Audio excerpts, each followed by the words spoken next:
ये एक बहुत बड़ी चीज़ आजकल समाज में फैल गई है और मैं आजकल देख रहा हूँ पिछले हार्डली 10 सालों से कि संबंधों में जो कड़वाहट बढ़ती जाती है उसमें एक्सपेक्टेशंस तो एक एस्पेक्ट है ही, लेकिन उसका ईगो, उसके अपने व्यसन, एडिक्शंस, उसकी अपनी बुरी इच्छाएं जो उसे सोशल मीडिया से मिल रही हैं, ये सब संबंधों में ऐसी कड़वाहट पैदा कर रही है कि परिवार ब्रेक हो रहे हैं।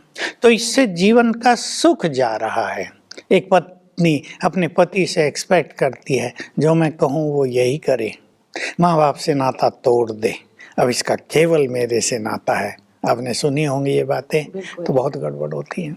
तो इसको तो हेल्दी एक्सपेक्टेशंस नहीं कहेंगे, ये बिल्कुल हेल्दी क्या कहें, हर्ट करने वाला।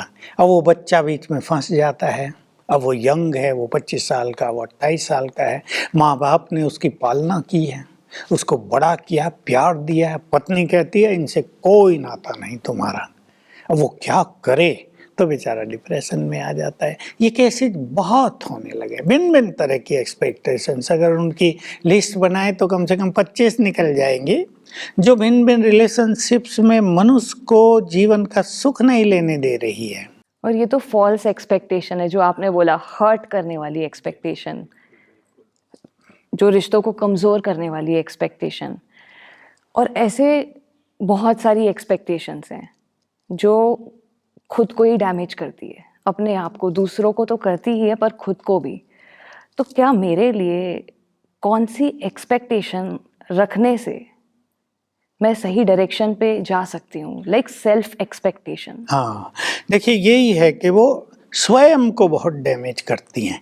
अभी एक माँ अपने बच्चे से कुछ ज़्यादा एक्सपेक्ट कर रही है, अभी बच्चा वैसा नहीं कर पा रहा है, तो माँ परेशान होती है, उसकी खुशी चली जाती है, उसकी शांति नष्ट हो जाती है, और बहुत केस तो ऐसे देखे जा रहे हैं उनको नींद नहीं आती। और आजकल मेजॉरिटी केसेस ही ऐसे हैं जहाँ पे उनकी बनती ही नहीं है, ना उनकी बात मानते हैं, तो पेरेंट्स डिस्टर्ब हो जाते हैं। तो इसमें क्या है, कुछ चीज़ों को हमें एक्सेप्ट करके चलना ही पड़ता है कि मेरा बच्चा ऐसे ही रहेगा। हाँ, ये भी सोच नहीं सकते ना, ये ऐसी स्थिति है।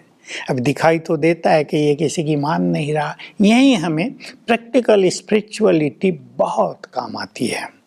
हम बहुत चीज़ें सिखाते हैं कि बच्चों को अच्छे वाइब्रेशंस कैसे दें, अपने सेल्फ रेस्पेक्ट में कैसे रहें तो दूसरों का ईगो डाउन हो, हार्मनी आ जाए रिलेशनशिप्स में, एक दूसरे के विचारों को सम्मान देने लगें।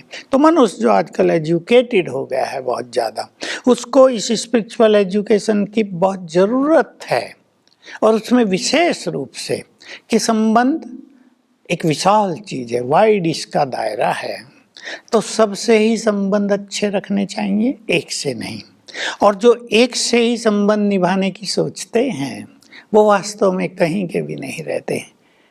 उनके बच्चे जब ऐसा करेंगे तो क्या होगा, ये हुआ है कईयों के साथ, या उनके दूसरे रिलेटिव ऐसा करेंगे तो क्या होगा। मान लो उसकी बहन है या उसका भाई है, मैं भाई का उदाहरण देता हूँ, और उसकी पत्नी भी उसको यही कहती है अब किसी से नाता नहीं, बहनों से बात की तो मैं घर चली जाऊंगी।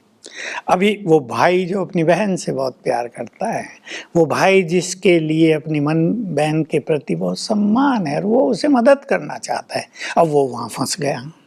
तो अगर हम फ्लेक्सिबल हों इन संबंधों में, और हमारी एक्सपेक्टेशंस भी अच्छी हों और सबके लिए हों, भाई हाँ हमारा जीवन दूसरों के लिए भी है, हम दूसरों को मदद भी करेंगे।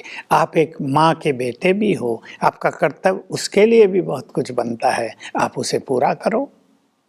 मेरे भी तो बच्चे होंगे, अब उनका कर्तव्य मेरे लिए भी होगा। अगर वो बड़े हो के कहें कि मम्मी हम तुमको पहचानते नहीं हैं, तो कैसा लगेगा मुझे। तो थोड़ा ब्रॉड माइंडेड होना चाहिए और अपने एक्सपेक्टेशंस को बहुत हेल्दी, बहुत सुखदाई और उस सीमा तक रखना चाहिए जहाँ तक पॉसिबल है, जहाँ तक वो सुख देने वाला है। अभी